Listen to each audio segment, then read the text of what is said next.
Flight வந்து crash ஆக்கப்பட்டதா அப்படின்றத வந்து நிறைய டாப்பிக்கை சார்ந்து இன்றைக்கி இந்த சேனலில் நம்ம பார்க்க போகிறோம். ஏன்னா நான் அடுத்தடுத்து வீடியோ போட்டு ஒரு 1000-2000 வியூவர்ஸை வாங்கிட்டு போகலாம். பட் அது இல்லை. உண்மையிலே எல்லாரும் அதே வீடியோ தான் பேசுகிறீங்க, நீங்களும் அதே வீடியோ தான் பேசுகிறீங்க அப்படின்னு நிறைய பேர் சொல்லலாம்.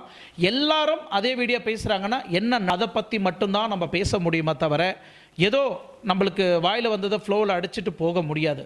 நடந்த உண்மையை அவங்கவுங்களுக்கு ஏற்ற மாதிரி அவங்கவுங்க சேனலுக்கு தகுந்த மாதிரி பேச முடியும், எலாபரேட் பண்ண முடியும். ஏன்னா ஒவ்வொரு சேனலுக்கும் ஒவ்வொரு வியூவர்ஸை வச்சுருப்பாங்க. இவர் சொன்னால் கரெக்டாக இருக்கும், அவர் சொன்னால் கரெக்டாக இருக்கும், இவர் வந்து எக்ஸ்பிளைன் பண்ணால் கரெக்டாக இருக்கும் அப்படின்னு ஒவ்வொருத்தரும் ஒவ்வொரு ஆடியன்ஸை வச்சுருப்பாங்க. அதை சார்ந்து தான் இன்றைக்கி நம்ம ஆடியன்ஸுக்காக நான் உங்களுக்கு எக்ஸ்பிளைன் பண்ணணுன்னு விரும்புகிறேன். இந்த ஏர் இண்டியா ஃப்ளைட்டு எப்படி கிராஷ் ஆனது, என்னென்ன பிரச்சனைனால கிராஷ் ஆனதுன்றதை நம்ம முழுக்க நம்ம வீடியோவில் பார்க்கலாம். வாங்க வீடியோக்குள்ளே போகலாம்.